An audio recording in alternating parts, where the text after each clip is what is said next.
Now, live from Capitol Hill, more on the economy, reaction to the president's speech, and the Republicans' plan to block the implementation of Obamacare.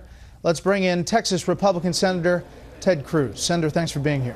Brett, it's great to join you. Senator, first of all, your reaction to the president's speech today. Did you see it? Did you read it? What did you think? Well, I read the transcript, and I thought it was, this is what, his 18th, 19th so-called pivot to jobs. Listen, the number one priority, I think, of every elected official, is Republican or Democrat, should be restoring economic growth. But the unhappy truth is, in the last 4 years, our economy has grown, on average, 0.9% a year. These last 4 years have been, I've referred to it as the Great Stagnation. And it has been President Obama's policies that have been killing jobs, out-of-control taxes and spending and regulation. And what is his proposal today? Yet more spending and taxes and regulation. That doesn't fix the problem, it makes it worse. Senator, he used the word phony scandals today. The White House has used that term a number of times. Your thoughts about that? Well, I think it's interesting that he calls them phony scandals when at the time they broke, he professed to be concerned about them. When he discovered that the IRS was wrongfully targeting his political enemies, and we now know that with at least the tacit, if not explicit, approval of one of his top political appointees, he claimed he was shocked and would get to the bottom of it. And following the pattern of this administration, he gives one speech about it and then quickly says, let's brush it under the carpet, nothing to see here. It's the same pattern he's followed with Benghazi.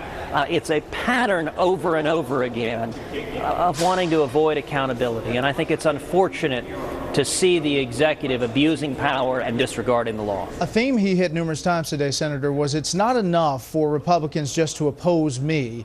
You have to have ideas. How do you respond to that? Look, I think that's absolutely right. I can tell you my top priority in office is restoring economic growth.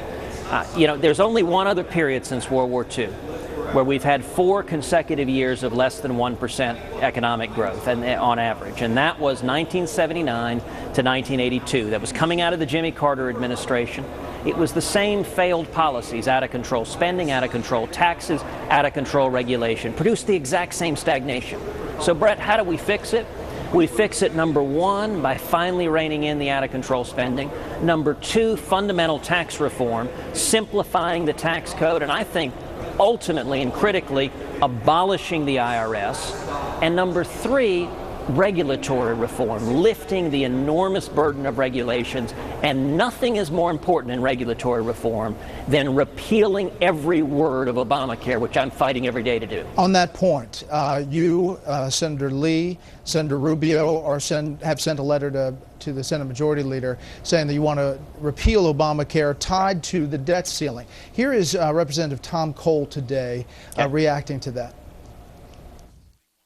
It seems to me there's appropriate ways to deal with the law, but shutting down the government to get your way over an unrelated piece of legislation is the political equivalent of throwing a temper tantrum. It's just not helpful, and I think it's the sort of thing that could create a backlash that could cost the Republicans the majority in the House, which is, after all, the last line of defense against the president, and could materially undercut the ability of Republicans in the Senate to capture the majority in 2014, which I think they have a decent chance to do.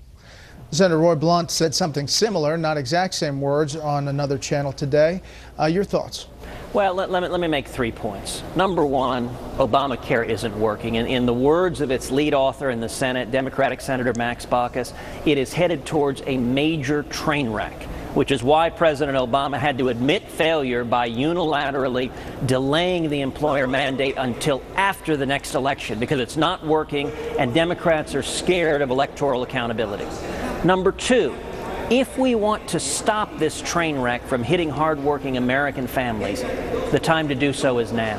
What the administration desperately wants is to get to January, to get the exchanges in place, to get the subsidies in place. And by the way, they've eliminated any eligibility tests, so they want to get people hooked on Obamacare so that it can never be unwound. If we're going to repeal it, we've got to do so now, or it will remain with us forever. But number three, most importantly, We have an opportunity in the next 68 days to actually defund Obamacare. The most important check and balance the Constitution gives Congress over an overreaching executive is the power of the purse. And the continuing resolution that funds Congress expires on September 30th. I've publicly stated, as has Mike Lee, as has Marco Rubio, and a number of other senators, that I will not vote for any continuing resolution that funds even a single penny of Obamacare. And the difference, Bret, is we've had 39, 40, 41 symbolic votes in Congress against Obamacare. None of those meant a whole lot because none of them did anything.